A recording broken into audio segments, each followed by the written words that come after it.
We got a plea from Corsicana Animal Shelter regarding a black pit bull who was pregnant in their shelter. It wasn't very clear as to where she came from or how she ended up there. All we know is she was picked up as a stray, but she was extremely pregnant. They knew she had no chance in a shelter. She was a black dog, she was a pit bull, and she was pregnant. I remember seeing her picture that was sent to me, and she had her head down and her forehead was all wrinkled up. She was so worried. Mazie generally doesn't take pregnant dogs. We usually take dogs that are that have broken legs, that have mange, that are very ill, that are old.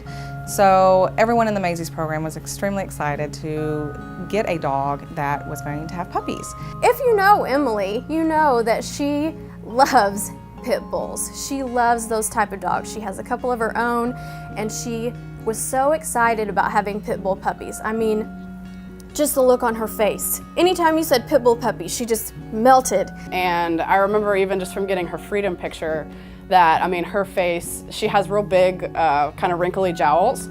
And the Freedom picture I was sent was her hanging her head out the window and the wind was catching her cheeks. And she was just, I mean, just the biggest smile. I drove down there and got her. And when she got into the car with me, she smashed herself up against me. She was the sweetest thing, and she was so happy to be out of there. They brought her back to the clinic. We determined she was probably about 2 weeks from giving birth. And she had BBs embedded in her skin, so somebody had taken a shot at her a couple times. She was heartworm positive, but that was not a big deal. That's what Mazie's does. I mean, basically, this dog just had about everything wrong with it that could possibly be. She smiled through her entire exam. She even smiled when we got a fecal from her, which is not common. And she smiled all the way through her x-rays as well. So she didn't care we were rolling her on her back, you know, doing all this crazy stuff. She was just happy. She was happy to be here. About 12, 13 days later, we saw that she started to go into labor, and we were all very excited for that. Everybody was so excited. I was getting Facebook messages from everybody and their mom asking how she was doing. They had a puppy watch party at Emily's house. She was having contractions. We were all texting each other. Any news, any news? I got up probably every 2 hours or so. And I started to get worried because nothing was happening and she was just laying there acting really restless. And I checked on her probably at about 6:30 and I went back in at about 7 and she'd already had 2, like in that tiny period of time. I mean, it must have just been one after the other. I texted Emily and I was like, I haven't heard anything. Do we have puppies? And she was like, well, yes, but they have both been stillborn. That was devastating, both for myself and for Cajun. She was confused. She was very confused. She was just really, really intensely licking them and trying to push them up next to her. She couldn't understand why they weren't nursing. You know, when I came in, she wagged her tail and smiled at me, like, look what I made. We gave her, you know, a few more hours before I determined that this wasn't going well. So we came up to the clinic on a Sunday afternoon, and we're going to give her medications, put her on IV fluids, try to encourage her to have these babies naturally. That didn't go as well as anticipated, so we decided that we needed to do a C-section. As you can imagine, when there's a C-section being done, there's puppies coming out from all different places. So, you know, you basically just had to catch them and, you know, clean them up really quick because they're under anesthesia when they come out. So we just have to make sure that they get out of there as soon as possible to minimize the exposure to anesthesia. And you have to stand there, and whatever comes out, you've got to check for a heartbeat, you've got to stimulate it, and you've got to make sure it's breathing. You know, do this little exercise to make sure that their lungs are clear. You know, we were all ready. We had buckets, gloves, we were, you know, towels, everything was ready. And Cajun, you know, we'd prepped her as fast as we could and ran her over to the table. She got her open, and she was, you know, snipping through the uterine wall, and she was just kind of shaking her head like, this is so thick. You know, I could just hear her kind of mumbling, like, this is, like, something's not right.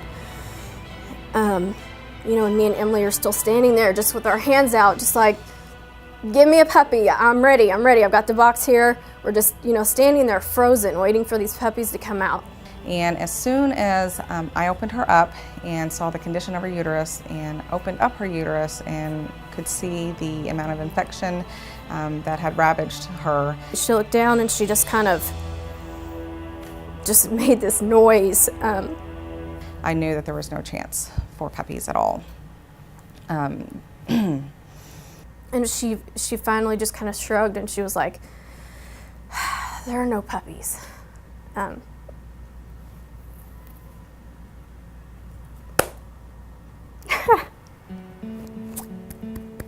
We were so devastated.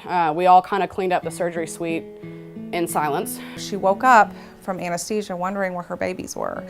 You could see the look on her face and see how depressed and confused she was. The more that she became aware of her surroundings after the anesthesia, the more she became panicked that the 2 passed away puppies were not there. She cried a lot. She was constantly trying to flip the blankets around in her kennel.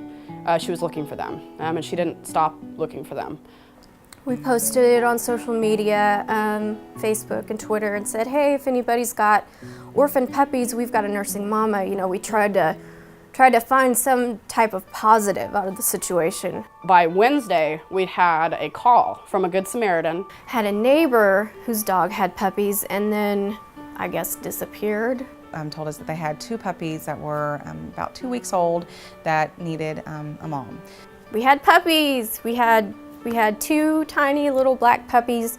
And when she heard those puppies from the other room, her face lit up. It was beautiful. She looked at us like, where have you been keeping my babies for 2 days? That wasn't very nice. When I walked in there, I had all the puppies, in my arms, and when I walked in there, her eyes just got huge. I mean, they were like the size of dinner plates, and her little wrinkly forehead, she was like, what is that? She took those puppies like they were her own immediately, no question.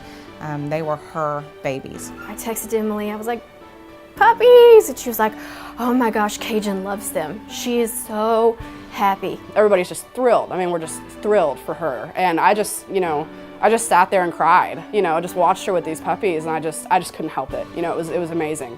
And then the next day, there was a post on the Dallas Animal Services website about 6 puppies that had been tied up in a plastic grocery bag and dumped at Keast Park.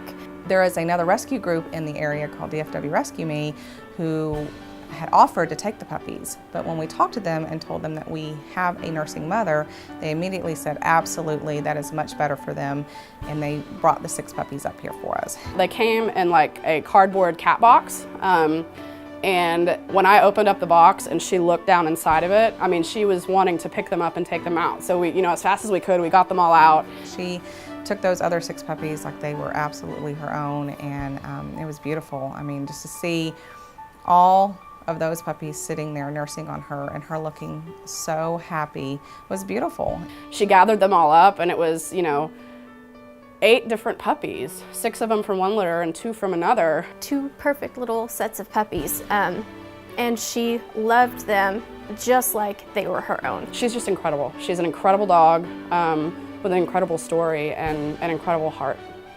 She really is.